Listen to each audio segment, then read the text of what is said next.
on inaugure le laboratoire Biomasse Énergie, qui est une nouvelle plateforme au niveau de l'Université Gaston Berger, qui va permettre aujourd'hui de nous donner les moyens de pouvoir avancer dans nos activités de recherche. Le labo a été entièrement équipé dans le cadre du projet Biostar, qui est un projet qui cherche à améliorer l'accès des petites et moyennes entreprises à l'énergie et surtout à une énergie productive.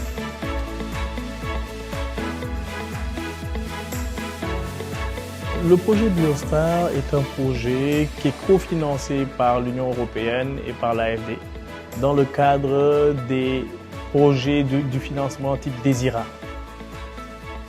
C'est un projet qui travaille sur 2 pays, le Sénégal et le Burkina Faso. Au Sénégal, on travaille aussi bien au nord du Sénégal sur la filière riz, au centre du Sénégal sur l'arachide et au sud sur la filière mangue et sur la filière anacarde.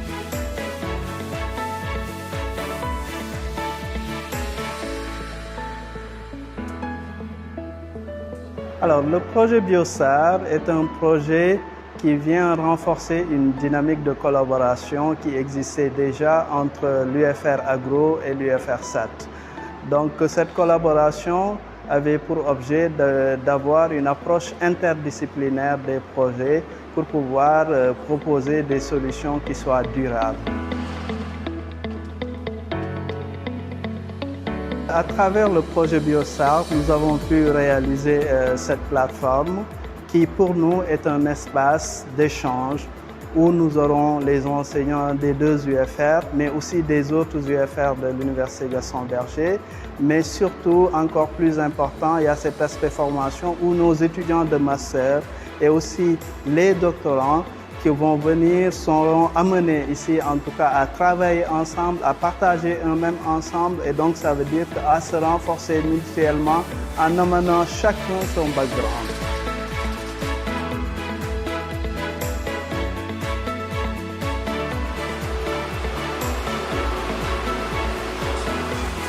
Ça nous permettra encore une fois de consolider toutes les propositions de solutions que nous aurons à faire pour que ça puisse être utilisé et pour que ça puisse pénétrer en tout cas le marché et apporter vraiment une plus-value par rapport à ce qui existe sur le terrain. J'interviens avec mon collègue Arnaud Chapuis au développement de prototypes dans le cadre du projet Biostar qui vise à exploiter l'énergie contenue dans les résidus agroalimentaires, les résidus de transformation agroalimentaire, tels que les coques d'arachide, les coques d'anacarde, la balle de riz ou les résidus de transformation de la mangue. Donc concernant les activités de recherche et de développement qui vont être liées à cette plateforme, on va continuer à travailler sur le développement des prototypes, participer à la formation des étudiants sur les phénomènes de combustion, de gazification, de pyrolyse. On va aussi chercher à améliorer les capacités analytiques de ce laboratoire, notamment en s'équipant d'appareils plus spécifiques pour la caractérisation de la biomasse, des analyses élémentaires, des analyses immédiates, des analyses du pouvoir calorifique des biomasses qui sont très utiles pour le dimensionnement et la mise en œuvre des prototypes.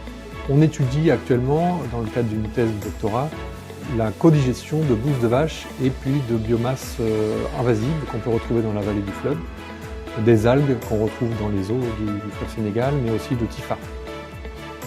On cherche évidemment à démarrer des collaborations avec des acteurs de la zone. Je peux parler de 2 projets qu'on a déjà démarrés. Le premier avec la Société d'innovation aquacole de Saint-Louis, qui cherche précisément à impacter le développement de la bilharzose dans la vallée du fleuve en trouvant une voie de valorisation à cette algue qu'on appelle le Ceratophyllum demersum, en l'intégrant à des systèmes de codigestion avec de la bouse de vache dans la digestion de la vallée.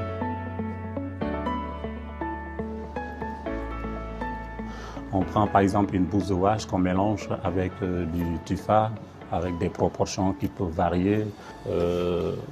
Quand on met à l'intérieur du réacteur, on commence à prendre les paramètres physico-chimiques tels que la température, le pH, la conductimétrie, la salinité, le potentiel redox.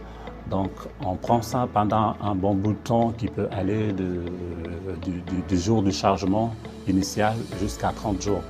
Donc au-delà de 30 jours, on a atteint au moins la phase de ce qu'on appelle la méthanogénèse. On a déjà une production de gaz.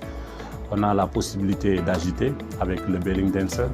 Ça nous permet de travailler un peu l'homogénéité du substrat.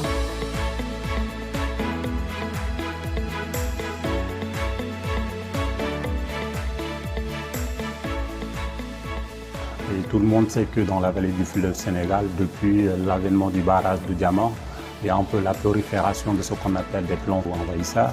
Donc l'idée pour nous, c'est de trouver des voies et moyens de valorisation pour que ce qui était un problème devienne une solution. Le TIFA qui était un problème, le Ceratophyllum, on produit derrière du biogaz. Et le biogaz peut être utilisé dans des maisons à des fins de cuisson. On a une production qui est derrière, qui est le Digestar, qui est un engrais qu'on peut utiliser dans les fermes, accroître les productions. Donc on allie en fait deux domaines à la fois, la production énergétique, mais aussi la production d'un engrais qui peut fertiliser les sols. C'est là où s'opère la magie de la digestion anaérobie. Moi, je suis de l'UFRSAT, mais aujourd'hui, on a un pilote qui est installé au niveau de la ferme d'Agro. Donc, et derrière, on utilise la bouse de vache qu'ils produisent là-bas. On produit du biogaz que nous, on caractérise. Derrière, on a des résultats. Mais la ferme peut utiliser le gaz directement pour les besoins élémentaires en termes de cuisson, s'il veut faire du thé, s'il veut cuire quelque chose. Mais le plus important, c'est que la ferme produit du fourrage. Pour la production de fourrage, ils sont obligés d'aller chercher de l'engrais. Ils utilisent directement le Digestar qui sort du pilote, qu'ils déversent dans les plantes fourragères, et ça leur permet d'avoir un bon rendement en termes de culture fourragère. Dès que vous travaillez en équipe, ça devient quelque chose de plus intéressant parce que ce que vous ne pouvez pas faire, l'autre peut vous l'apporter. Et c'est ce que l'on recherche en réalité, pour que demain on puisse être des porteurs de solutions à notre société, pour qu'on puisse montrer que ce qu'on fait ici, c'est possible de le faire. Et c'est possible de faire de très bonnes choses ici et de pouvoir les mettre au service de la population. J'ai fait mon stage de fin d'études en mémoire dans le cadre du même projet, la biomasse énergie. Ce n'est pas forcément ma formation de base, mais je trouve ça passionnant de virer, de faire quelque chose de différent, d'apprendre beaucoup plus sur la physique, sur l'énergie de manière générale. Je fais ma thèse depuis presque 1 an maintenant. J'ai l'impression d'être là depuis 2 ans, 3 ou plus. Mon encadreur, l'équipe, c'est des gens qui sont vraiment calés, qui savent expliquer les choses qui sont même, disons, basiques, mais que je n'arrivais pas à comprendre, puisque, comme je l'ai dit, c'est un domaine qui a été un peu nouveau pour moi. Mais de jour en jour, on apprend à évoluer à leur côté. Donc, comme on l'a dit tout à l'heure avec elle dans le bureau, c'est une équipe de rêve en fait, c'est vraiment quelque chose de bien qui se produit là. Et on travaille tous ensemble sur des projets de dimensionnement ou bien de campagnes d'essai. Et ensuite, on part ensemble installer les équipements auprès des PME. C'est qu'on cherche à rendre les PME locales indépendantes énergétiquement, car jusqu'à présent, elles dépendent de l'approvisionnement en électricité, ou bien s'approvisionnent également en gaz, et donc ça occasionne des coûts de transport et d'énergie qui sont importants. Donc on cherche à leur redonner de l'indépendance à ce sujet-là pour des problématiques donc, financières, et aussi de ne pas être dépendant du marché et de l'approvisionnement. Donc pour cela, on utilise la biomasse qui est une ressource qui est globalement abondante au Sénégal et d'autant plus auprès des PME agroalimentaires car elles produisent d'une part des denrées comestibles mais également des déchets de biomasse que l'on cherche à valoriser.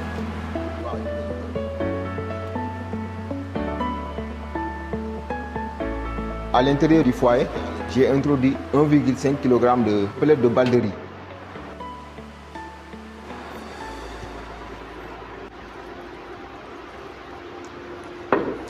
Ok, voici les 3 litres d'eau que je vais mettre à l'intérieur de la marmite. nous allons mettre les thermocubes. L'un est inséré au niveau du foyer pour relever les températures de la flamme. L'autre sera mis au niveau de la marmite pour relever la température de l'eau.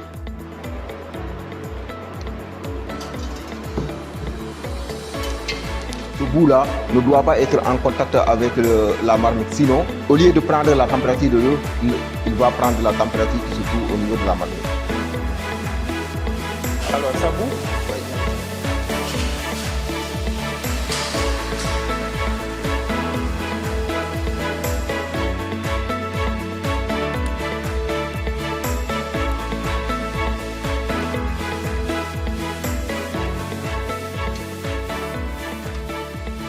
Ce dispositif permet de chercher des produits. Mais en ce moment, on a utilisé des serpillères pour pouvoir mieux caractériser. Parce qu'on ne peut pas acheter tout le temps des produits et après, on ne sait pas quoi en faire. Mais en ce moment, si on utilise les serpillères, on met une quantité d'eau bien déterminée. Durant le processus, on va savoir quelle quantité d'eau on a enlevée par rapport au temps de séchage, par rapport au fonctionnement des ventilos aussi, leur débit d'air. On peut utiliser des feuilles de légumes, les sécher et après les mettre en poudre ou bien sous forme de chips. On peut les conserver beaucoup plus longtemps si c'est bien traité durant 1 an ou bien 2 ans.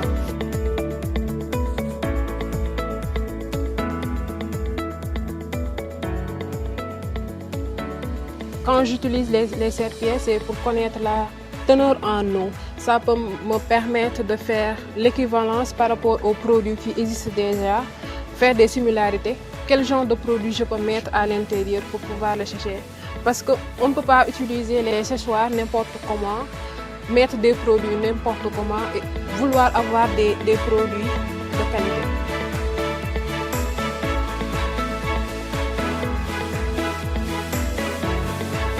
Dans les années à venir, nous aurons une capacité analytique complète pour pouvoir évaluer les capacités calorifiques des différents types de biomasse, pour pouvoir évaluer l'utilisation de ces biomasses dans le cadre de procédés de combustion, mais aussi dans le cadre de procédés de gazéification, pour nous permettre d'être vraiment une force de recherche et une force analytique dans la région nord, mais au-delà de ça, au Sénégal.